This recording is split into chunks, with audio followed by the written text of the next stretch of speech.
It all started October 1950 when I got a letter in the mail that says report for pre-induction orientation in South St. Paul. So we had to go down to South. Mom and Dad took me down there. I could have drove myself, but we assumed that I was going to be carted off right from South St. Paul, and that wasn't it.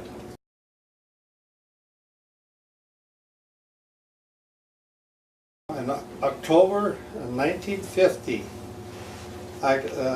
it was the orientation of what to expect, and then we also were told that to straighten out any legal things because you only had a month left to get it done, because they wanted everything, all of our private affairs in line.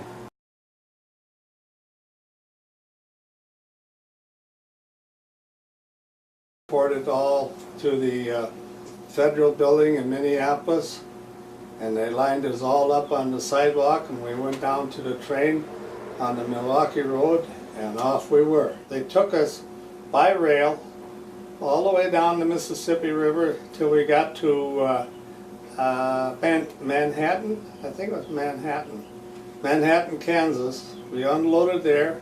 They put us in trucks, and we went to Fort Riley, Kansas, all of us.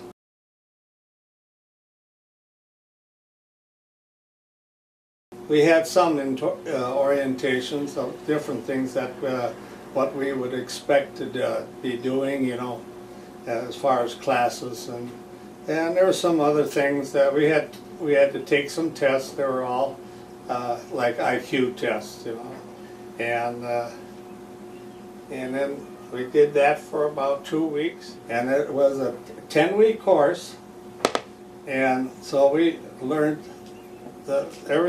all the different rules. We took our tests, and it was all Army program. It was just like going to school, and that's what it is, just going to school. That's where I learned how to fire my M1.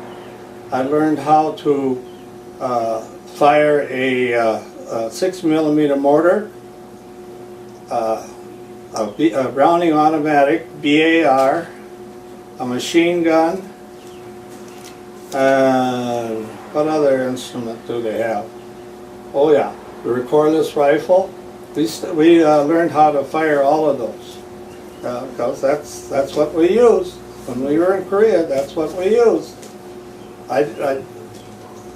The only thing that I fired was the BAR and the mortar. That's all I worked with.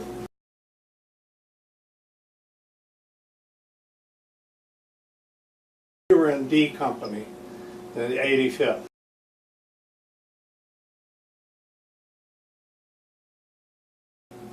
Then I got picked out of the bunch there to go to leadership school, which was another 4 weeks. We got done with our leadership school, and then I got picked out again to go to AOC, which was like a preparatory school for officers and stuff like that.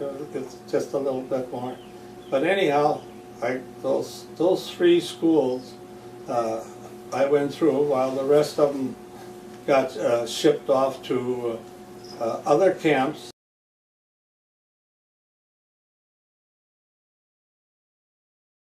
We went to Fort Lewis. We spent another 2 weeks. Another 2 weeks at camp there, and they put us on a boat.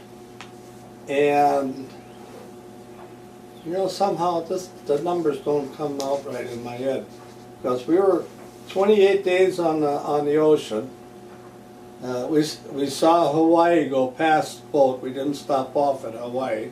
A lot of rumors going around, hey, we're going to be in Hawaii pretty soon, maybe they'll let us off.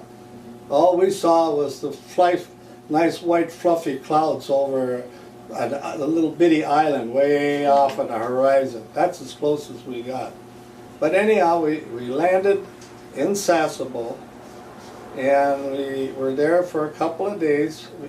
We were at Camp Drake. That was where we got our clothes.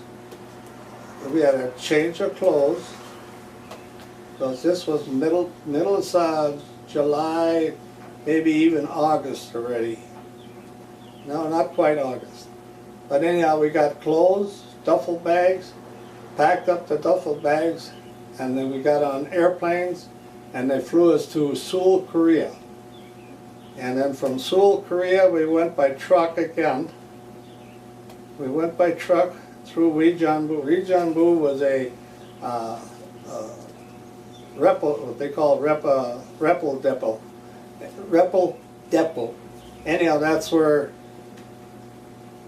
all the new soldiers coming in, trained soldiers, they would get separated, and some went to this division, some went to this division. I wound up in the 1st Cav division. There was something like 6 or 8 of us guys, and they took us by truck, and we got as far as the Imjin River, something like that, and that was the first time we experienced incoming artillery. They had a couple of shells that landed in the river and around the grounds, and I think we were being observed or something like that. They told us a lot of things, but we didn't believe.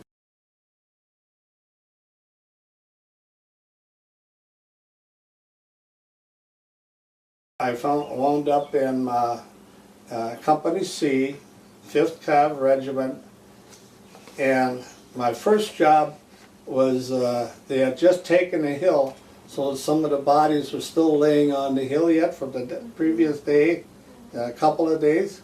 So it was a little bit on the smelly side around there. And there were 4 of us guys. We had to bury some of the bodies that were laying on there. They were from the North Koreans, but these were Chinese. The ones that we buried were Chinese.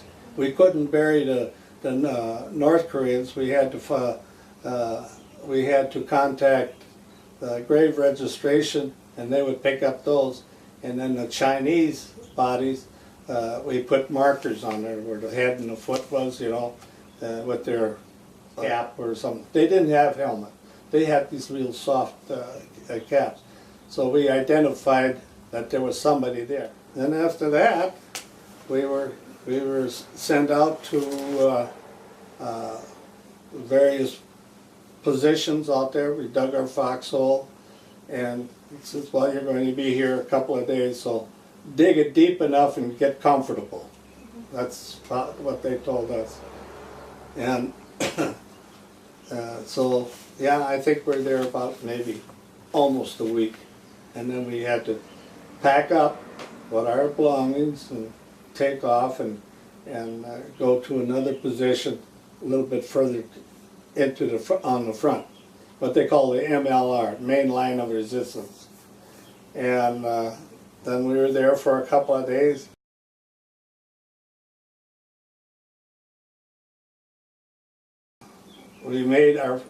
I made my first assault on the hill in October, the first week in October. And the 6th of October is when I got when I got hit. And don't ask me what I got hit by, because none of us knew. We think it was a mortar, we think it was artillery. We didn't hear nothing, except that, on my part, I woke up about 4 hours later, and there was what they call a medic, corpsman, taking care of my head and everything like that. And so he told me, he says, take your stuff and get the hell out of here, you're done. So I walked out of there on my own power, but I didn't have my helmet. I couldn't find my helmet. And so I walked down to the medic aid, and then from medic aid I got a truck ride to the railroad, and then from the railroad I went from Maguri, which is near Yanchan, to Busan, to the hospital. And I was at the hospital for close to 2 or 3 weeks. They patched me up and everything like that, and then I went back to the my old company. And then in the meantime, they started to doing the records, and I had an injury that wasn't bad enough that I could come home. It wasn't good enough where I could go back on the line what I was used to do. They stuck me in a supply room, cleaning up clothes, you know, cleaning up, fixing up rifles, doing a lot of stuff. You know, cleaning. Just that's all I was good for. And one day, when at the end of the shift, I was making out my report of what all the stuff that I transferred, what I penciled in on a piece of tablet onto a piece of paper so they could send it up to a regiment, so they could keep their what they call the TONE, or tactical order and equipment, all their supplies, what they had on hand and what they need and stuff like that. So, and through that little job, the sergeant, first sergeant of the company that I belonged to, he says, he watched me typing and he says, "You type pretty good." And I says, "Yeah." I kind of had a lousy attitude around that time too. I was not feeling very well. But anyhow, he says, "How many words a minute do you can you type?" I says, "Didn't you count them?" You know, I was pretty snotty. But anyhow, through that little ring-a-ding, I got to be the company clerk.